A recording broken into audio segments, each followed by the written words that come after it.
What I'm going to talk about today is about designing for China versus West Tech and what you can learn from it. I want to introduce China with this person. Sou cidadão do mundo, mas jogo pelo meu país. Sou atleta profissional, mas gosto da minha privacidade. E quero ficar conectado. Amo meu país, minha família e meus amigos. Por isso uso o WeChat. All of you know him? Namar? Okay, so that was Namar's ad with WeChat, which is one of the apps that everybody uses in China. And okay, I just want to show you where I came from. Actually, I'm from Hong Kong. I flew 40 hours to come here. So at first when I got invited, I thought, hey, I've lived in New York before, and Hong Kong, New York, and Floripa, similar. But it was only 11 hours to New York. It's 40 hours here. But I find a lot of similarities between Hong Kong and Floripa. In Hong Kong, we call China the mainland China. And here, you call Brazil mainland, right? And Hong Kong is also an island, and we're attached to mainland. And it's also very humid and wet at some times during the summer. Okay, so why am I here to talk about China? We're actually one of the BRIC countries. Do you know BRIC? B-R-I-C? Yeah, actually Brazil is the last BRIC country that I haven't seen, so I'm so glad I'm here and to meet you all, right? So let me first start with some business, okay? Because I'm in the business island of this conference, and to tell you, why is China even relevant to you? Because it's so far away, right? Okay, I guess most of you, I learned during this week that a lot of you are on WhatsApp. Yes? Raise your hands, okay? And I'm sure you use Google, Facebook, yeah? YouTube, right? All of this. But are you aware that on the other side of the world, in China, there exists another completely different ecosystem? How many of you know Baidu? Okay. Alibaba? AliExpress people. Yeah. Tencent. Less. Okay. WeChat? Okay. WeChat has 900 million people using it right now. You know how many people are 900 million? It's 3 times the size of the United States, okay? And 100 million are outside of China, okay? I know Brazil has 200 million people, right? Okay, so that's the size. And even services like Douban has 100 million people using it, okay? So why China? Have you seen this map before? There's more people inside this circle than outside of it. Did you know that? Okay, there's 7 billion people worldwide. There's 3.7 billion people inside the circle. Isn't that crazy? And Hong Kong's right in the middle. And China is this black chicken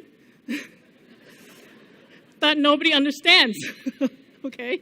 Because it's a different language, it's a different culture, and most people don't speak Chinese, right? Okay, so that's put some context as to why that part of the world could be important. So out of this circle, there are 19 countries, all these, and the first 1.3 billion is China. India is similar, and all the others like Indonesia is actually quite big as well, okay? And if you look at the world population, China is 18.5, India is 17.9%. So Brazil is here, and USA is there, right? So you see the proportion. Of course, bigger doesn't mean better, right? But if you look at the upcoming estimates from PricewaterhouseCoopers, now it's 2017. Okay, so E7 are the emerging economies, which Brazil is one of them, right? And then G7 is the developed market. So in 2050, like look at where China and Brazil is. China is still number 1, and Brazil is going to be bumped up from 7 to 5, and then India's second. So emerging market is getting more and more important because these markets have a lot of young people like you guys, who are growing in middle class, spending more.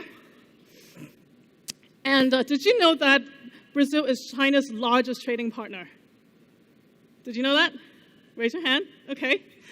It's actually gotten to be number 1 right now. It's 35.1 billion. So China is like 19% of Brazil's like trading. I know you export a lot of iron ore and a lot of natural resources, right?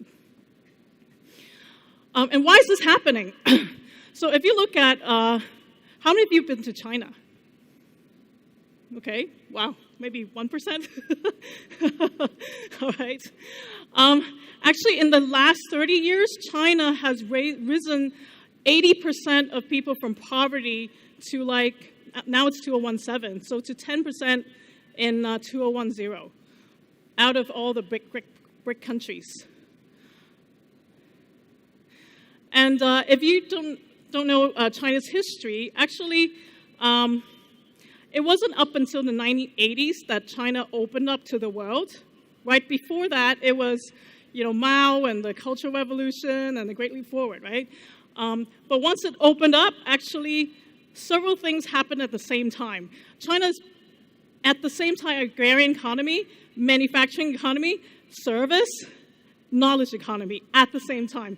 So it's actually really interesting in China. You can basically, if I draw a parallel with the US, you have the Andrew Carnegies, which is like the steel, king of steel, the Steve Jobs and the Mark Zuckerberg at the same time, okay? And that's what's happening in China right now. So there are still coal and steel, kings.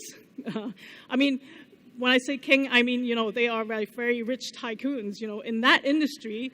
And at the same time, there are the Alibabas and Tencent companies, which are internet companies. And we actually did this for Herman Miller, and this is public information. We mapped, these are personas that we looked into. And you have to really look back to the history, because in the US is baby boomers, generation XYZ.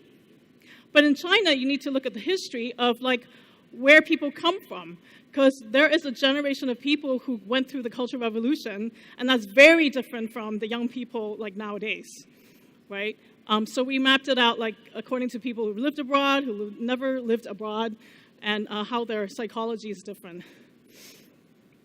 Okay, did you guys know this? Actually, this was just news last week.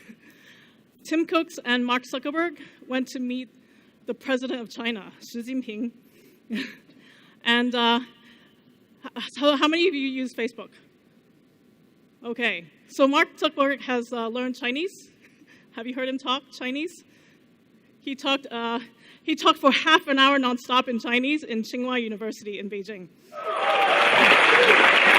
我很高兴来北京，我爱这个城市。我的中文很糟糕，但是我的天，学用中文。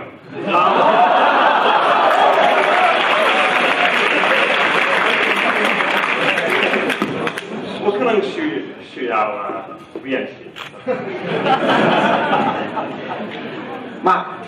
大家对你能说中文非常吃惊。 Okay. Well, what I want to say is actually he's really loved by the people because, he made an effort to learn Chinese. And a lot of foreigners that I know in China, if they speak Chinese, they are on national TV right away. Because Chinese is not an easy language, right? And guess where I saw this? This is Alipay. Alipay is from Alibaba. It's a mobile payment platform. Any guess? I was just in Europe last month. This was in Finland, in a hotel. Okay, and also on the streets, a lot of stores have Alipay. So it's interesting. All these Chinese companies are also going international. Maybe at the moment is trying to serve Chinese tourists going abroad, but it'll be interesting to see what effect it has globally. Okay, so back to the chicken. Okay, so I just want to introduce a little bit about my background, about why I know this.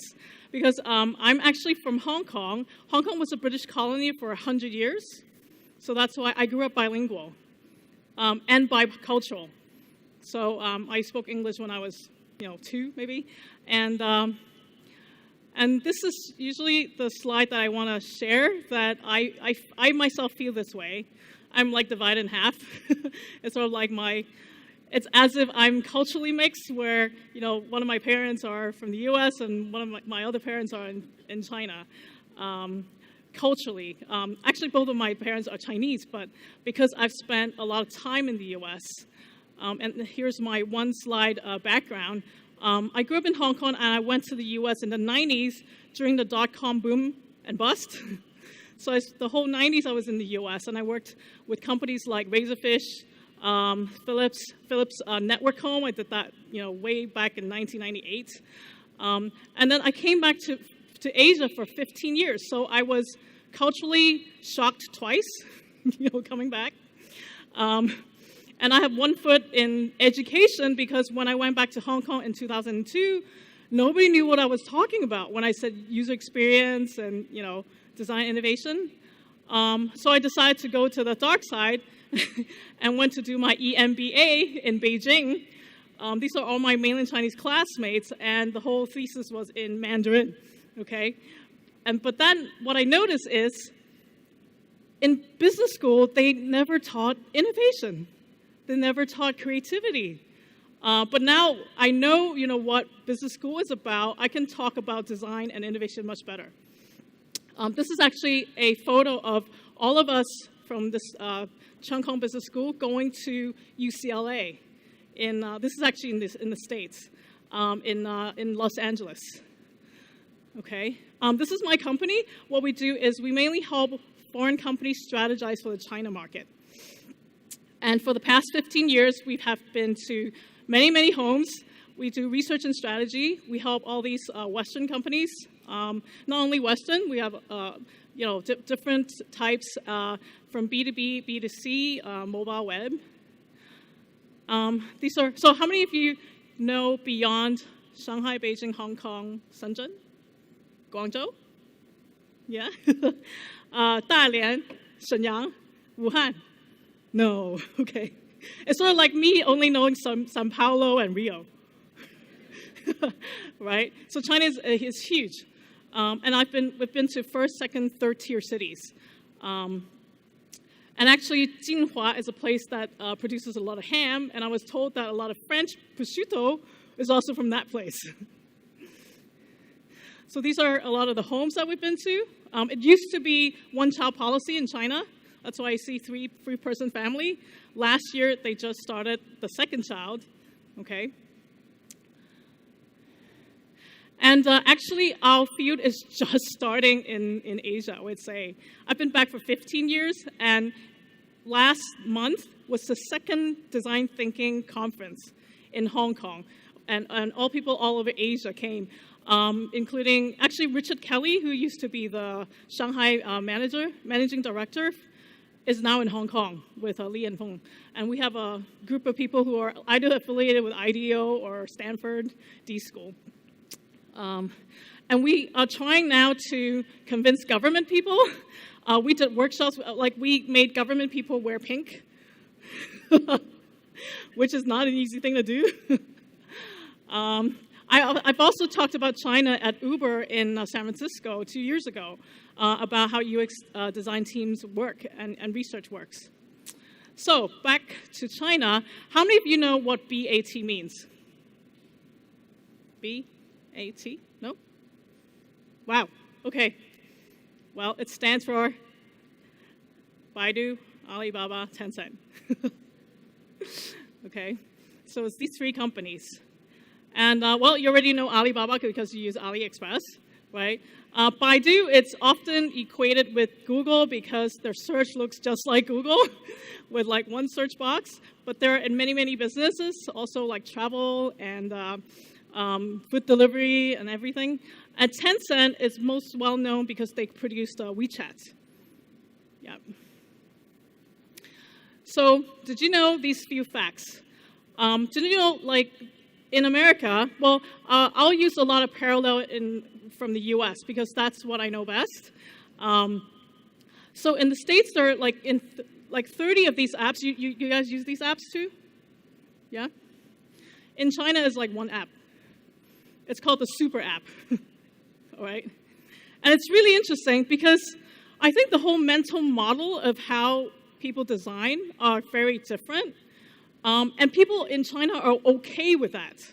I think in the United States, people won't be okay with that, right? They'll say it's monopoly and they need to break up, right? And everybody's on this one interface. How many of you have WeChat? Okay, some of you. If you don't have it, download it now. I'll show you something really cool afterwards. Okay. Did you know WeChat is already global? How many of you know that? No? Okay, some.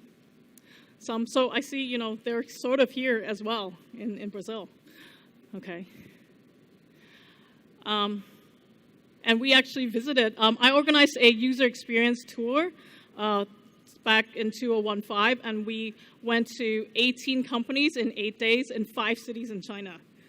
And now we're also offering to our partners and foreign companies who are interested in China, because the reason why I want to talk about these things is because I feel the media hasn't really showed a lot about China, or maybe it's political or, you know, for whatever reason, but I think people outside China has no idea what's going on. Okay, here's another fact. Did you know in 2010, Alibaba's e-commerce has already surpassed both Amazon and eBay combined? You know that? This is kind of crazy, right? Like, how could a company be so big and nobody knows about it? And Alibaba, there's an Alibaba for all these businesses. Like PayPal, there's Alipay.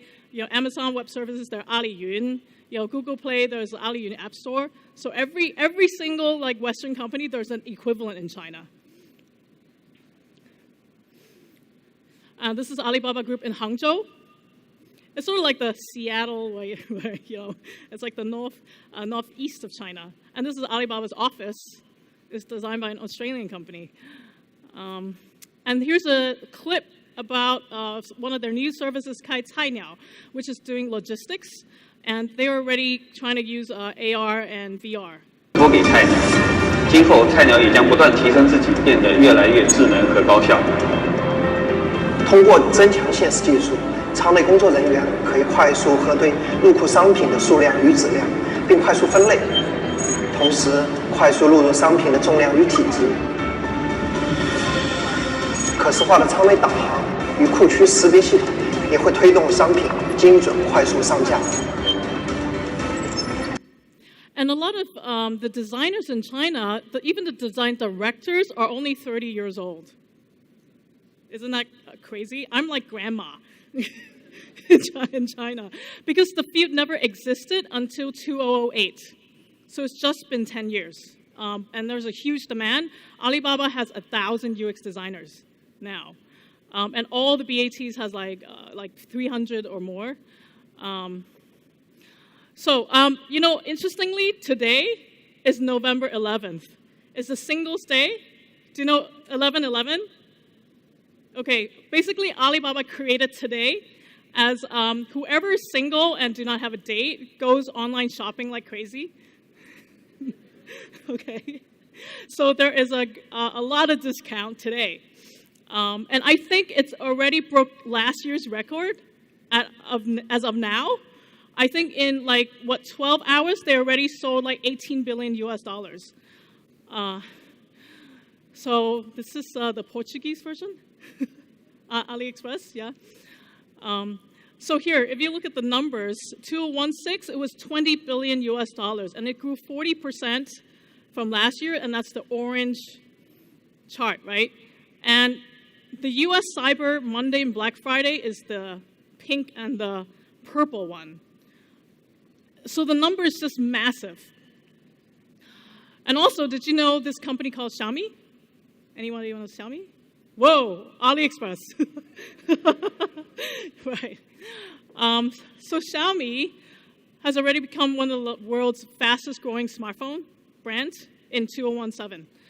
And interestingly, they're selling more outside of China than inside China. You know Jackie Chan? Kung Fu? Okay. He's on Segway. And apparently, Segway is a Chinese company now. It got bought by Xiaomi. And here's a video of, actually in China, you can actually use this on the streets. I bought one, back home, and it's like a little robot. You have this remote, and it can follow you. It can follow you around, like Wall-E.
As I was bringing back this robot from Shenzhen to Hong Kong, everybody who was next to me was like talking to me. So it's like having a dog, Okay. So why is this happening? Like, why are these companies so big that nobody knows about? So my analogy is China's like a chicken, right? And the US is like a piece of steak. And apparently we like to eat those meats too. Actually, if you look at the population, China's population size is around 4.3 times the U.S. Yeah, so we just have so much more mouths to feed. Okay, and what I'm super interested to share with you is about culture. Okay, and 2 days ago we had a workshop. And I showed people this book called The Geography of Thought. Any of you read about that? Okay, Brenda. It's really interesting. It talks about how from different continents grows different cultures, okay? And historically, the countries who are island cultures tend to want to attack the bigger ones.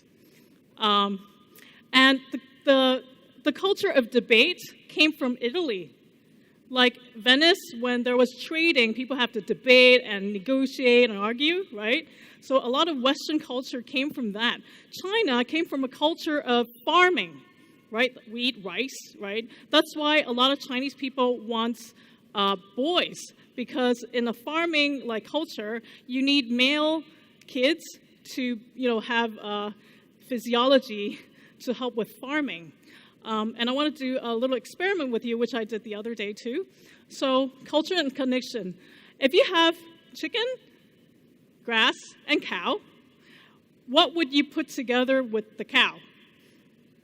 Who would select grass in this room? Okay. And who would select chicken? Interesting. You know what the experiment came out to be? Usually in a lot of Western cultures, they would select cow and chicken because it's categorical. It's animals and plants, okay? For cultures that are relational, they would imagine the cow eating the grass. So all of you are relational. All of you are Asian. It's a really fun exercise to test it with your friends and see what they say. And almost 13 years ago, after I started my company for 15 years, with our first project, we worked with HP, doing ethnography in homes. I ran into a lot of issues. And after that, I wrote an article. And it landed on this book called Understanding Users in the Internationalization chapter. And what I found out is, oh my God, like all these methodologies I learned in the West, because I spent there for 12 years, right? When I come back to my own culture, like, why is this happening? So I kept asking myself questions. And I came up with this model of how we are actually different. So if you look at Chinese culture, our philosophers are Confucius and Lao Tzu, and we're collectivist society. We're hierarchical and authoritarian, like all Chinese kids would have to listen to their parents, okay? We have a culture of filial piety, respecting elderly, and seniority. We tend to not be so direct in communication. That's why sometimes it's very frustrating for Americans to work with Chinese people. we never, yes never means yes, no never means no. Like, we act like women, right? Yeah. We're much more practical and family-oriented, and we value harmony and balance. When I contrast it to my experience in the U.S., it's a very individualistic society. Like, I was shocked when my friends told me that, they wouldn't let their parents into the room. And in Chinese culture, your parents are in your life forever. How many of you live with your parents, until you're 40? Maybe you're not that old, but in certain cultures, we do that. Like Italians, right? It's okay, right? And we tend to call our parents all the time, at least once a week, right? How many times do you call your parents? Do you call every week? Okay, every day? Some, every month? Ah, okay, I see. And logic and scientific inquiry of truth. And this totally affects how we do research, okay? Because when I work with my American colleagues, sometimes they try to ask the same question multiple times to see if the person is telling the truth, and this annoys the hell out of Chinese people. They think you're, like, interrogating them, right? And Americans are much more direct when they say things, which sometimes is very good and very efficient. And much more philosophical when I compare to how Chinese people communicate. I think in Chinese families or friends, we will less debate about things that are not very practical, like going to eat and karaoke. It's very rare for people to debate very philosophical things. And I think U.S. is more maybe self-oriented than family, and also discovering the truth instead of maintaining harmony and balance. Do you want to know what Brazilians are? Or what South American is? So it's not from me, it's from you guys. I did the workshop 2 days ago, and you guys gave this answer, okay? So what I did is I asked the workshop people to interview each other. Most of them are from Argentina or Brazil. Interview each other, and then find out what are the issues when they're doing user research over here. Okay, afterwards, they identify, oh, wow, we also have problems asking users to come out to places where they don't feel safe, right? And then some groups said, people are also find there are fake users. Because in a collectivist society, people only people only trust their friends and family. It's very hard to recruit cold. It's hard to recruit from a database, right? People only trust their networks, right? So if you recruit cold, you're most likely going to get people who are fake, and then they'll pretend to be users. And we get that in China a lot. So we actually don't believe in, number one, we don't believe in focus groups. We don't believe in recruiting cold. And we do things our way to get to the right solution. Okay, so here is the South American model of thought. Of course, there are discrepancies, not to label anyone, but interestingly, I think the culture here has parts of Chinese and parts of US. Do you agree with this? Yeah, people are more collectivist, And interestingly, in terms of hierarchy and quality, you guys told me that it's socially equal, but when it comes to power, it's hierarchical. So people can argue the hell out of something, and then the boss would say, stop, listen to me. And you guys would go ahead. Is that right? All right. Democratic, more than Chinese. Very relationship-oriented. We already experienced this in this conference. Like, people are very hospitable. I'm amazed. It's as if they have a GPS over us and know where we show up when. And try to do as much as possible to help us. Indirect communication, more philosophical, also family and balance. So the yellow ones are more the Chinese aspect. And interestingly, you guys told me that you don't really have a philosopher. Because Brazilian culture only came about, 100 years, right? But then people wrote this, Jesus as the, guiding light, maybe? Yes, because there's a Catholic culture, right, here. So I think understanding deeply what your culture represents can allow you to come up with lots of design methods that are suitable for your culture. Okay, so I'm going to talk about the top 10 differences. I can only say China and US, but you can extend this to how it might serve you as well. Okay, number one is pricing difference. You see that? Whoops. Pricing difference, okay? So I'm sure as emerging market, you would always feel like, why is the iPhone so freaking expensive? When it comes over, the price never adjusts, okay? And when we help our US clients, we always run into this.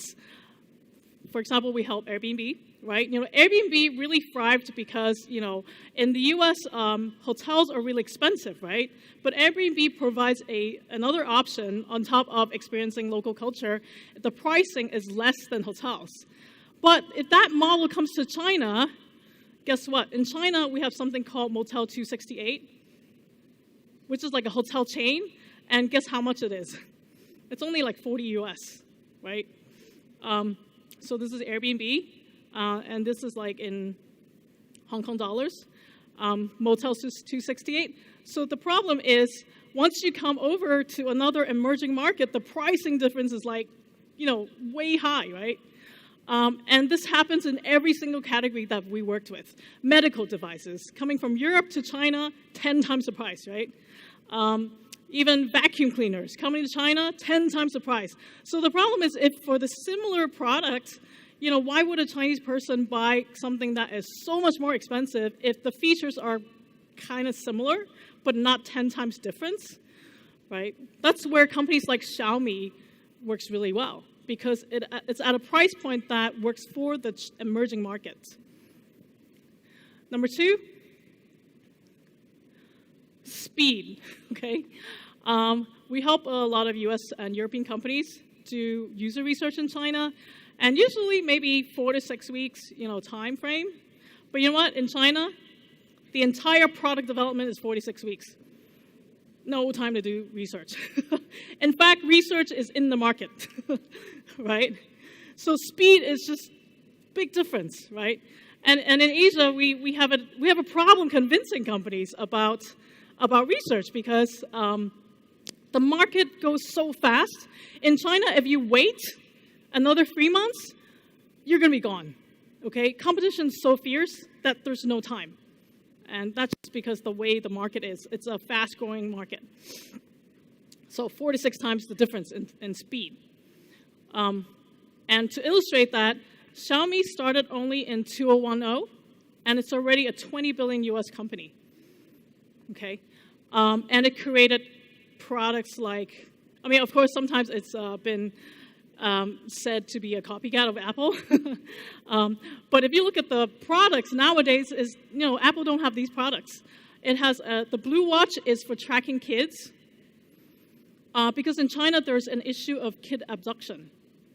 Yeah, so the parents can track the kids with the Xiaomi phone, with the watch, and also there is air purifier because China has pollution, right? They also came up with face mask for the pollution.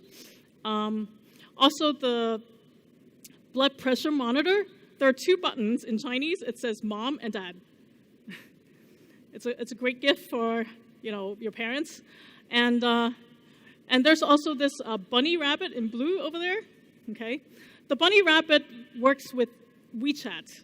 So if your 2-year-old or 3-year-old can't use WeChat, like cell phone, it can press a button on the bunny rabbit, and then the voice message is going to go to the parents' like mobile phone, and you can communicate with your kid, right?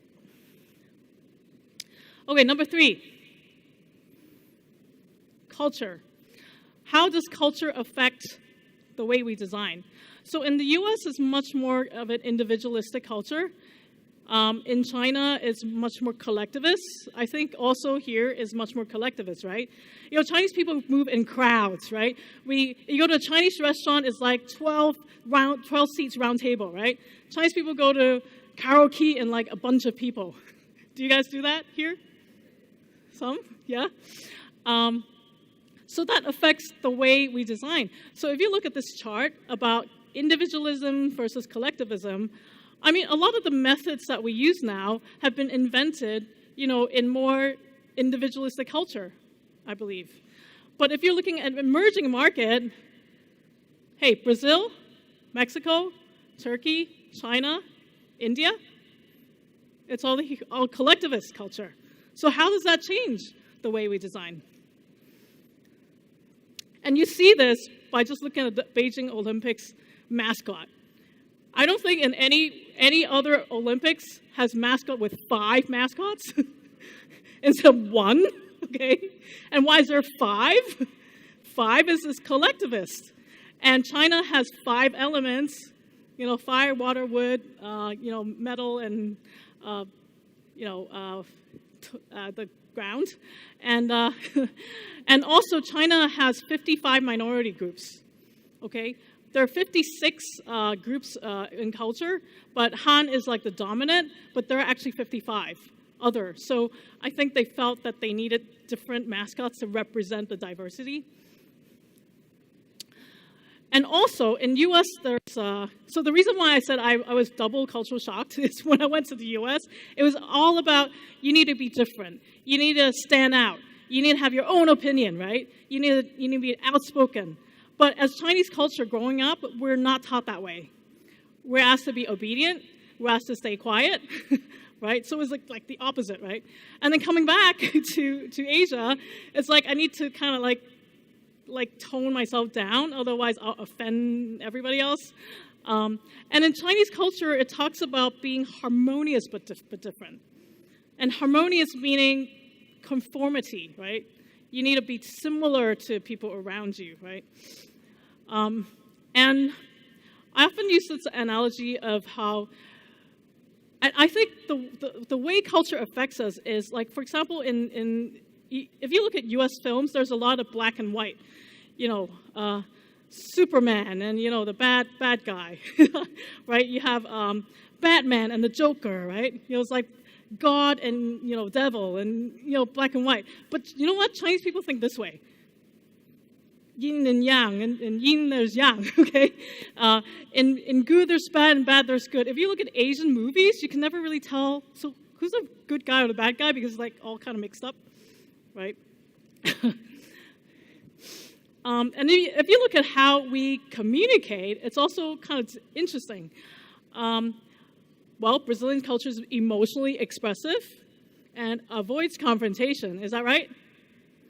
Yeah, okay. Chinese is totally avoids confrontation and emotionally unexpressive. So it's like way down there, I think. Like similar to Japan, maybe better than Japan, but it's in that quadrant. And then there are some cultures like Northern European and US that are more confrontational and less emotionally expressive. Some are more, some are less. The Southern European are more emotionally expressive, right? So different cultures are kind of different. And you see it in the way you communicate with people, right? And how does this translate to design? If you look at Chinese designs, it's almost like, why is everything similar? Because people want to be similar, okay? And if you look at Chinese people wearing brands, it's like, why is everybody wearing LV?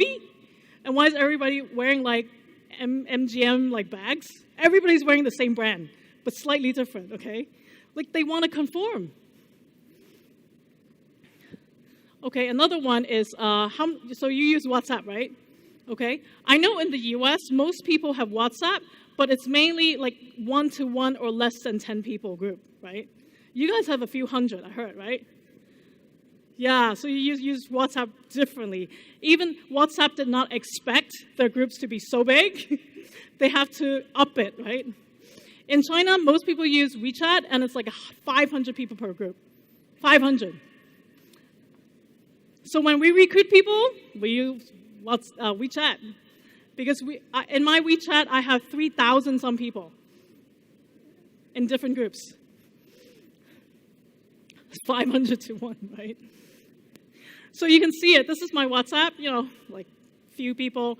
And then here's my WeChat, just one group. It's like 497 people.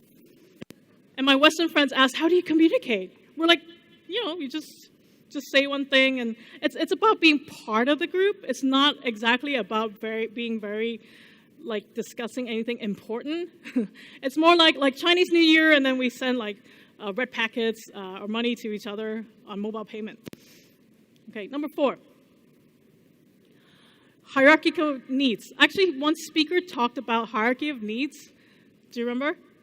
Are you familiar with Maslow hierarchy? Okay, there's a professor from MIT who talks about, he thinks Chinese hierarchy of needs are different. In fact, love and belong is at the base. Love and belonging is even more important than food and shelter.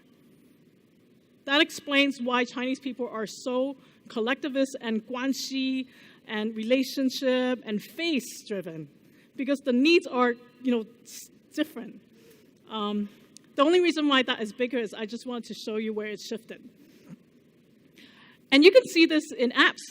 WeChat has a function called WeRun, and you can see like how many steps you've walked in comparison with all your friends.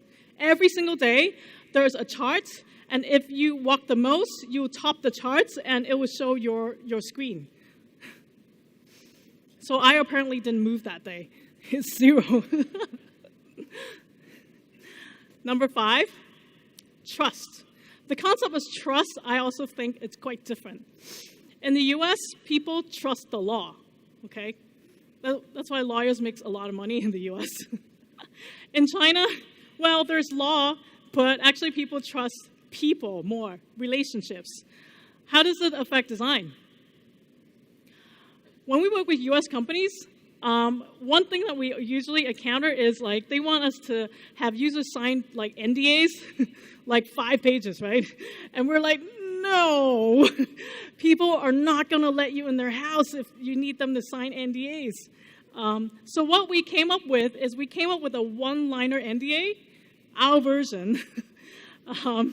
And the reason is, and we also don't tell the user they need to sign NDA before the research. It's almost like after we establish the trust, do the interview, at the very end, we take out this one sheet of paper and said, by the way, our client wants to protect your information, and at the same time, can you also protect theirs? And usually it's okay, right? It needs to be mutual, right? And we say, hey, the client wants to protect yours first, and then that's in their favor. That's why they will say yes.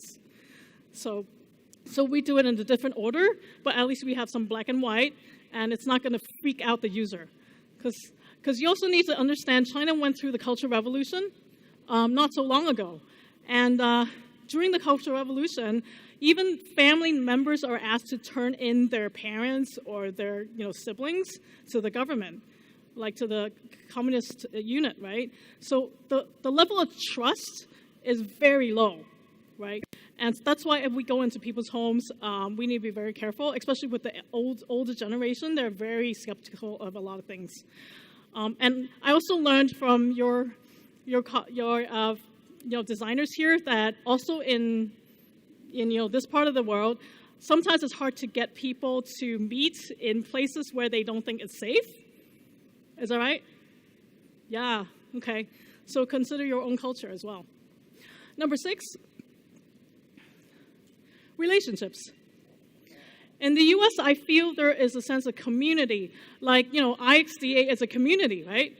Do you know in Chinese culture, we don't associate community that way. We actually have the Shanghai Association and the Ningbo Association and the Guangzhou Association. It's by where we are from, okay? It's as if you have a Floripa Association and a like Sao Paulo Association, okay? We have a concept of what's called the in-group and the out-group, and it's all relationship-based. So friends and family are in-group, and if you get a referral from a friends and family, that is very easy, right? But if not, then people will consider you as a stranger. So I feel there's like a we versus an us.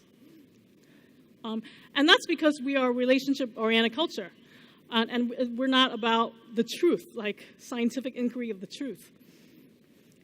And how does this pan out in research and design is we recruit people via WeChat.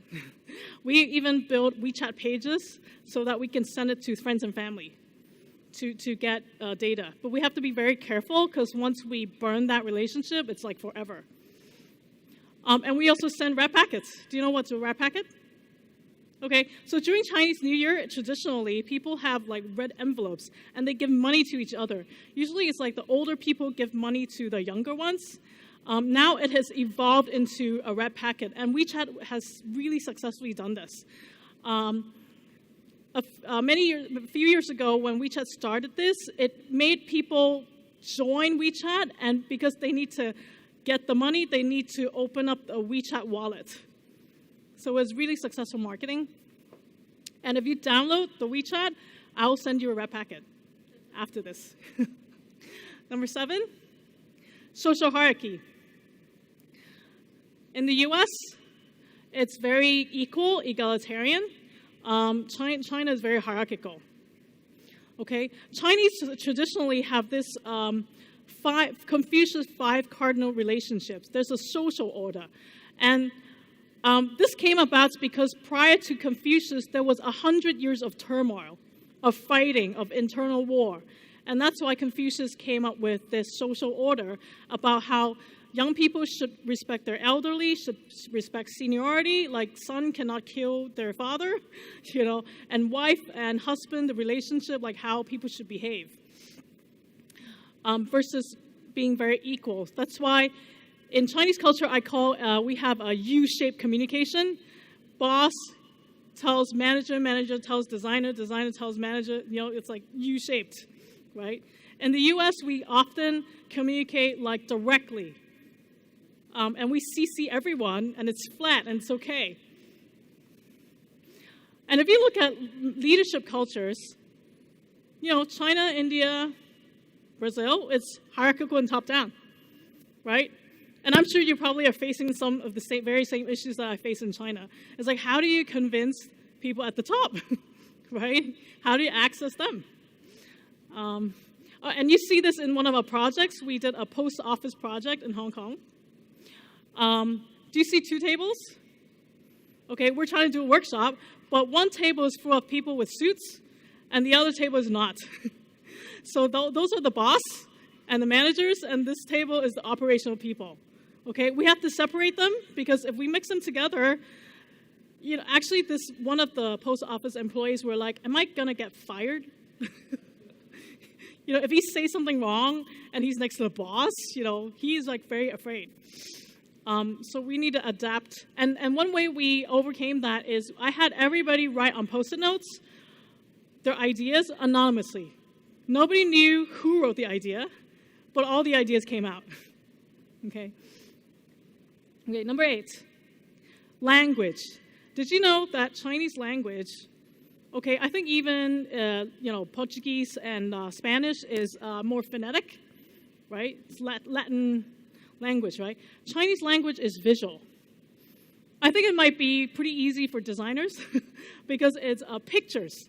It's a lot of pictures. So let me give you an example. So this is a translation, but Yi-Tian is one day, okay?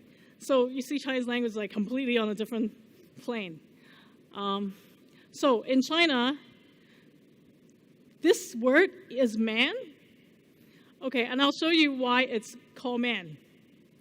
It's the paddy field, and with energy, paddy field and energy. I told you China is from farming culture, right? And that is a man.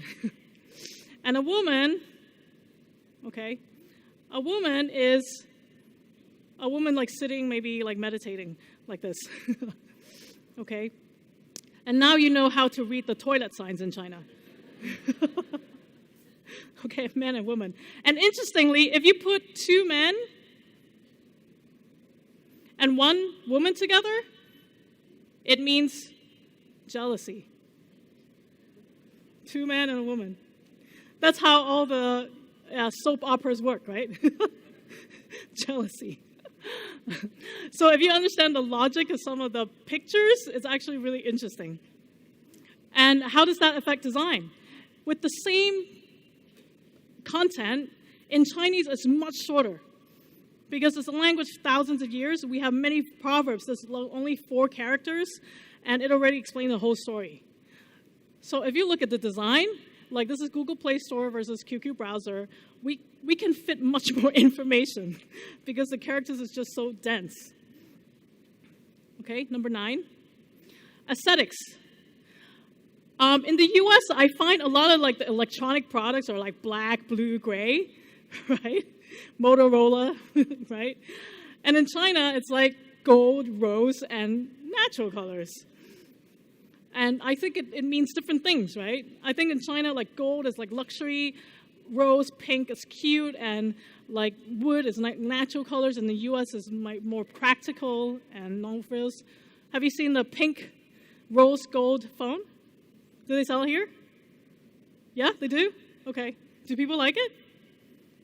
Okay. No. Actually, Tim Cook says the iPhone 6 in the color rose gold is focused on the China market and sells super well.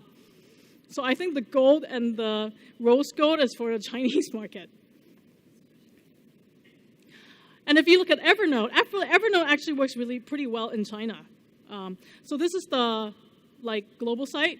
If you look at the Chinese site, do you see the URL? It's yinxiang.com. It's actually translated to Chinese because Chinese people cannot read English. They cannot go evernote.com or CN. And you can see the style is very different, right?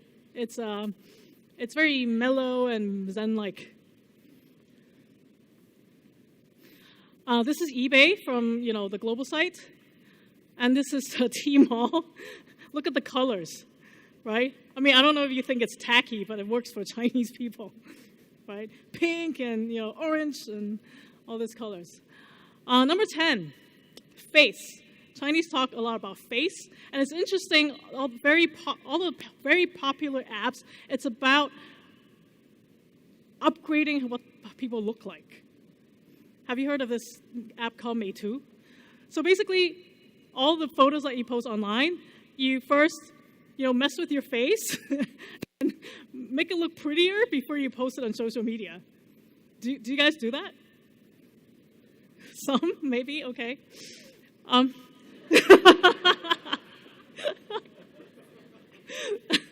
That's what they look like. And interestingly, this app Meitu came up with a hardware mobile phone just for that purpose. I think you would never imagine Instagram to come with a hardware product, right? It's just interesting how Chinese companies can move from one category to another, and they have no problem with that. And for this, I actually came up with a Experience Digital China tour. We now have a 5-day version for companies. This is for the public, and I want to show you a video of how things have changed in China.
just wrapped up a testimonial. full day here in Shenzhen, and one of the things that I take away from this trip is just the sheer power that a cashless society has here in Shenzhen, with WeChat really harnessing millions and millions of people's spending power in one app. And we learned today how you could pay for meals with an app, how you could split bills, how you could borrow an iPhone charger.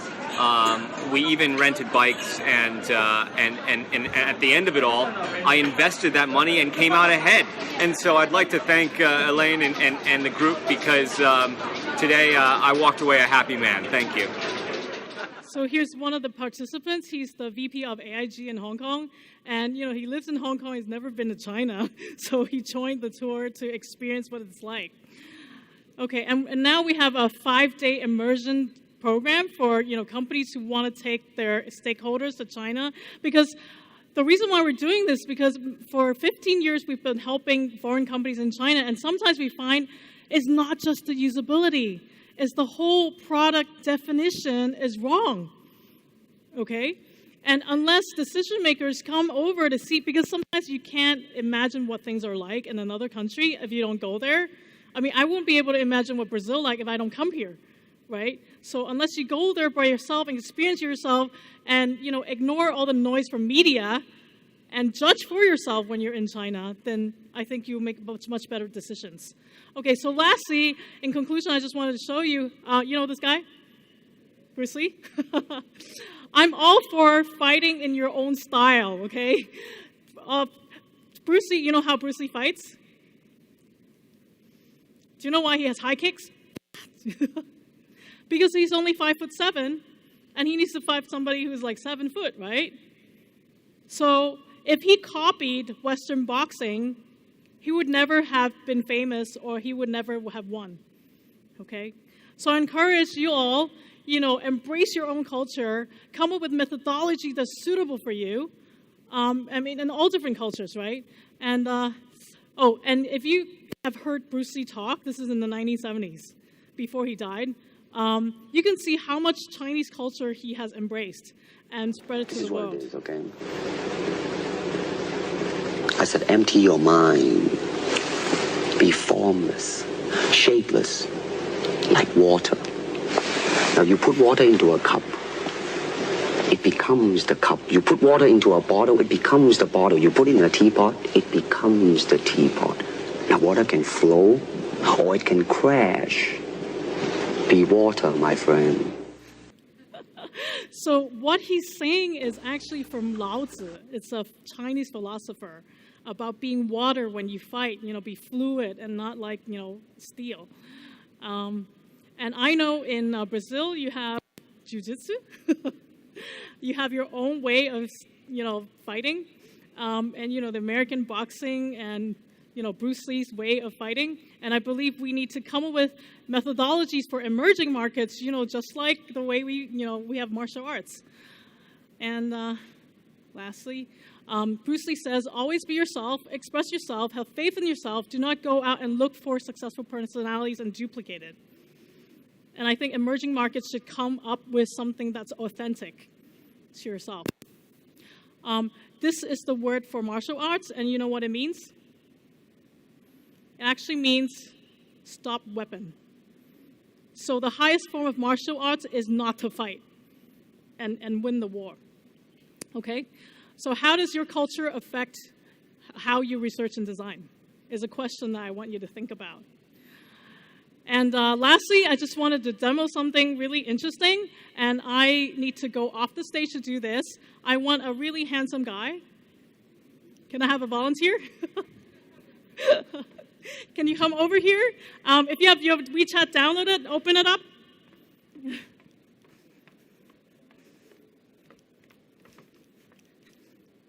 Okay, and we'll show something on screen. Are you the handsome guy? Okay. Yeah, no. Just, okay, wait for, okay. Yes, this one. Okay. So open WeChat. I'm not going to show you the WeChat one first, but I'll show you this thing called, okay, you see us now here, right? Hello, can you see us? Yes. Okay. All right. So there's this really funny app called P2. Okay. Can you take off your glasses? More handsome that way. Okay. This is one of the most popular apps in China. Oops, wait. I think I need more light. I need more light. Oh, wait, this side, this side.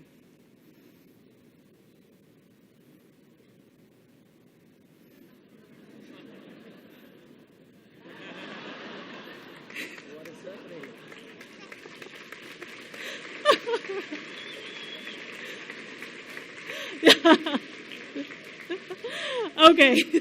Do you see yourself? All right. It's called P2, so you can have a lot of fun with your friends and family. It's actually a really great ego-boosting app. You can be any character that you want. And lastly, I just want to show you WeChat. Why don't you open WeChat? Okay. And one really amazing thing is I can add all of you into WeChat in under 1 second. Okay. So if I open this up, what happened? Do you have the screen up? Okay. If you go to the top right-hand corner, there's a plus sign. And then you go to New Chat. And you go to Join Private Group. And I'll give you a number now. And the number is 0852. Just punch in the number, and all of you are going to come into this group in under 1 second. And once you're in the group, I'll send you a red packet. Okay? Thank you very much. Em termos de maturidade, em termos de usabilidade e estética, você não acha que, na verdade, com a maturidade tecnológica, com o passar do tempo, as interfaces e o design de produto em geral na China, no mercado chinês, vai passar a ter uma vibe mais discreta e mais ocidental, por assim dizer? Porque eu lembro que há 10 anos as interfaces e os aplicativos e tudo que a gente usava era muito carregado, era tudo muito esquemórfico. E com o passar do tempo as coisas acabaram mudando. Você não acha que isso, na verdade, é uma fase no mercado chinês? Yeah, there are many theories about... Okay, there are many theories about why Chinese sites look very crowded and, very loud. Okay, I'm hearing myself. One explanation people had was because, first of all, China has a lot of people, right? So people are used to that context of being with a lot of people. So crowdedness is one of them. And also, in the old days, the Chinese internet was very slow. That's why they needed to fit a lot of things on one web page, instead of having to refresh all the time. So that was one theory that people had about why Chinese sites look the way they do. And are you saying that if it's going to change to like more clean design?